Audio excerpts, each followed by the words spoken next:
ஜிம்கானா நீ ஃபேமிலியோட பாருங்கண்ணா.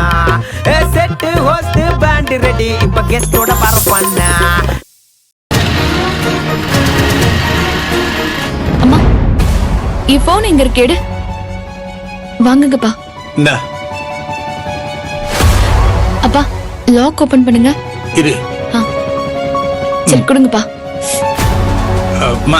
நான் பாத்துக்கிறேன்மா, நீ சொல்லுமா, நான் எடுக்கிறேன். அந்த கேலரி ஓபன் பண்ணுங்க. இப்ப அந்த போட்டோ செலக்ட் பண்ணுங்க. இப்ப கீழே இருக்க ஐகானை பிரஸ் பண்ணுங்கப்பா. இந்த நம்பர் செலக்ட் பண்ணுங்க. சென்ட் ஆயிடுச்சுப்பா.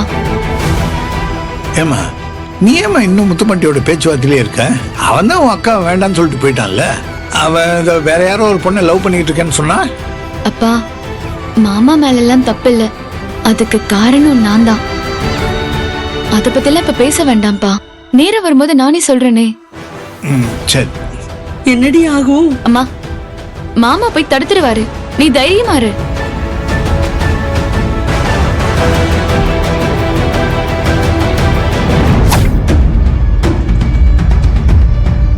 என்னடி இவ்வளவு நேரம் ஆகுது? இந்த ஆளு எப்ப வருவாருன்னு தெரியலையே.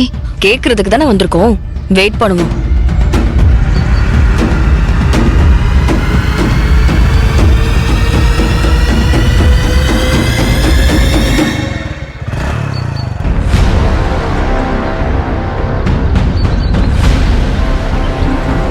ஏய் இவர்தான் நினைக்கிறேன்.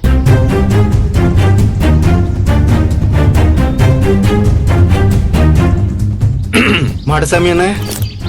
யோ எங்கேயா ஓடி ஒளிஞ்சுக்கிட்டு இருக்க? எங்க என் வட்டி பணம்? கொஞ்சம் லேட் ஆயிடுச்சுண்ணே, அடுத்த மாசம் கரெக்டா கொடுத்துருவேண்ணே. என்னன்னு அடிச்சிட்டீங்க? பின்ன வட்டி லேட்டா வந்தா உன்னை கொஞ்சம் செய்வாங்க. அடுத்த தடவை லேட் ஆச்சு ஆளைய கொளுத்திடுவேன். எனக்கு பழக்கத்தை விட பணம் தான் முக்கியம். போட.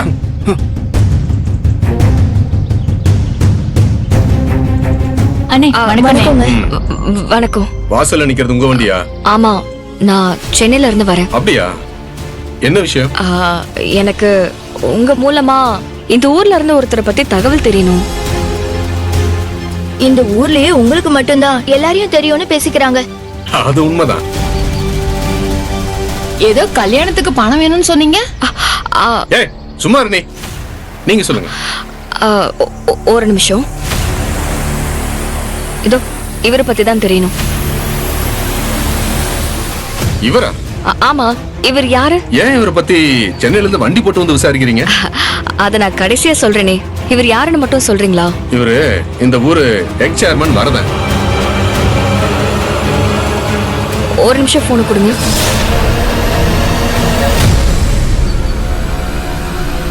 இவங்க இவங்க ஒரு சம்சாரம் செங்கமலம்.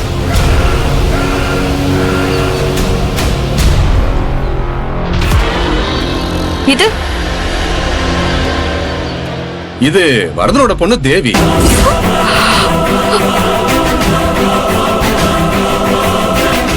ஏன் இவ்வளவு அதிர்ச்சி ஆகுறீங்க? என்ன விஷயம் சொல்லுங்க. இல்ல, இந்த பொண்ணு தேவி சென்னையில ஒரு கோடீஸ்வர குடும்பத்துல வாக்கப்பட்டிருக்கா. தான் வரதனோட பொண்ணு இல்ல, தான் அப்பா அம்மா வேற யாருன்னு சொல்லி சொத்துக்காக கோடீஸ்வரன் குடும்பத்தையே ஏமாத்திக்கிட்டு இருக்கா. அந்த வரதனும் சொத்துக்கு ஆசைப்பட்டு இது என் பொண்ணு இல்லன்னு சொல்லி அவங்க ஏமாத்திக்கிட்டு இருக்காரு. எது சரியா புரியல, கொஞ்சம் விளக்கமா சொல்லுமா. இல்லன்னு இப்போதைக்கு இந்த ஒரு விவரம் மட்டும் உங்களுக்கு தெரிஞ்சா போதும். எனக்காக நீங்க ஒரு உதவி பண்ணணுமே. இந்த தேவி வரதனுக்கு பிறந்த பொண்ணுதானே சொல்லி நீங்க கொஞ்சம் நேர்ல வந்து சொல்லணும். எங்க சொல்லணும்? நீங்க சென்னைக்கு வந்து அந்த கோடீஸ்வரன் குடும்பத்துக்கு சொல்லணும். இதுக்காக நான் சென்னைக்கு வரணுமா? ஆமா, இது கொஞ்சம் ரொம்ப சீரியஸான விஷயம். ஏமா எனக்கு என்ன வேற வேலை இல்லைன்னு நினைச்சிட்டீங்களா? உங்க குடும்ப பிரச்சனைக்காக நான் அவ்வளவு தூரம் வரணுமா? இங்க நான் பல லட்ச ரூபாய் பணத்தை வட்டி கூட்டு வச்சிருக்கேன். அவங்க கிட்ட மாரடிக்கிறதுக்கு எனக்கு நேரம் சரியா இருக்கு. 5 லட்சம் போக வர ஒரு நாள் ராத்திரி ஈவினிங் நான் உங்களை சென்னைக்கு பிளைட்ல கூட்டிட்டு போறேன். அங்க வந்து நான் சொல்ற ஆளுகிட்ட மட்டும் நீங்க உண்மையை சொல்லுங்க. அதுக்கு சன்மானமா நீங்க 5 லட்சம் வாங்கிக்கோங்க. மறுபடியும் நாளைக்கு காலையில திரும்ப நீங்க ஊருக்கே வந்துருங்க. ஏ ஸ்ருதி, என்னடி பேசுற? நான் என்ன பேசுறேன்னு எனக்கு தெரியும். நீ கொஞ்சம் அமைதியா இரு. அப்போ ஒரு ராத்திரி சென்னைக்கு ஃபிளைட்ல போயிட்டு வர்றதுக்கு 5 லட்ச ரூபா தரேன்றீங்க.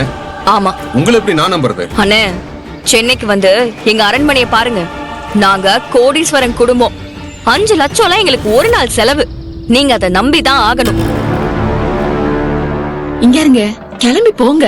அந்த பொண்ணுதான் 5 லட்சம் தரேன்னு சொல்லுதுல, போங்க. சரி, ஆனா இதுல ஏதாவது தில்லு முள்ளு இருந்தது உங்களை நான் சும்மா விட மாட்டேன். நான் ரொம்ப மோசமான ஆளு. தெரியும். அதான் அந்த ஆளை நீங்க அடிச்சதை நான் பார்த்தேனே. சரி, அப்புறம் எனக்கு 2 முக்கியமான வசூல் இருக்கு. அதை முடிச்சிட்டு நான் போய் தோப்புல குளிச்சுட்டு வந்துடுறேன். ஒரு 2 மணிக்கு மேல வந்துருங்க, நாம கிளம்பலாம். சரிங்கண்ணா, வந்துருங்க. நாங்களும் வந்துடுறோம். போயிட்டு வாங்க. வா.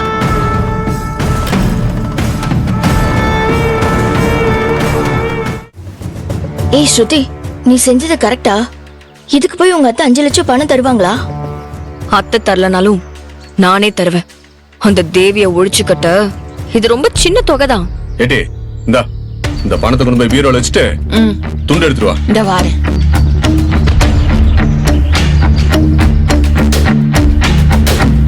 ஏங்க, இந்தாங்க துண்டு. ஏடி, கோழி அடிச்சு குழம்பு வச்சிரு. மாமா குளிச்சுட்டு வந்துடுறேன். இன்னைக்கு உன் மாமா ஃபிளைட்ல போப்பாருண்டி.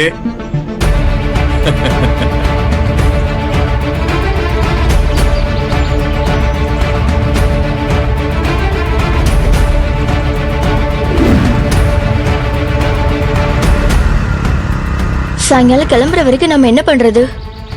முதல்ல நம்ம ஒரு ஹோட்டலுக்கு போய் சாப்பிடலாம். எனக்கு வேற பசிக்குது. ஏய், எங்க மாமா வீட்ல சாப்பாடு அரேஞ்ச் பண்ண சொல்லியிருக்கேன். நம்ம அங்க போய் சாப்பிட்டு வரலாம். சரி, வாங்க போலாமா?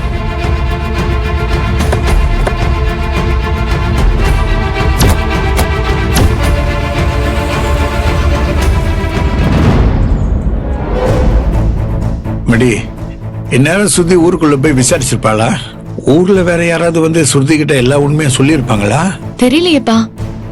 ஆனா முத்துப்பாண்டி மாமா எப்படியும் தடுத்துருவாரு. அவரோட போனுக்காக தான் வெயிட் பண்றேன். 2 பொண்ணுங்களை பெத்து ஒருத்திய வளர்ப்பு பொண்ணுன்னு சொல்லி போய் சொல்லிட்டு இருக்கோம். இன்னொருத்திய பக்கத்துலயே வச்சுக்கிட்டு அவ மாசமா இருக்கான்னு தெரிஞ்சும் பெத்த மக மேல பாசத்தை காட்ட முடியாம இருக்கேன். ஏன் தான் கடவுள் இவ்வளவு சோதிக்கிறாருன்னு தெரியலையே. விடுங்க அபி, யாராவது பாத்திர போறாங்க. விடுங்க அபி. அபி, விடுங்க அபி. ஏன்? யாராவது பாத்திர போறாங்க. பார்த்தா பாக்கட்டும், யார் பார்த்தா என்ன? என் பொண்டாட்டி தானே நான் தூக்குறேன். ஐயோ அபி. அபி, எதுக்கு இவ்வளவு சந்தோஷம்? அதுவா, இன்னைக்கு எனக்கு ஒரு பெரிய பிசினஸ் ஆர்டர் கிடைச்சிருக்கு. லாக்ஸ் கணக்குல லாபம் வரும். அதான் ஐயா ரொம்ப ஹாப்பியா இருக்கேன். இதுக்கெல்லாம் காரணம் என் பொண்ணு வர போற பொன்னான நேரம் தான். இத பாருங்க, நீங்க என்ன ஆசைப்பட்டாலும் சரி, என் வயத்துல இருக்கிறது கண்டிப்பா பையன் தான்.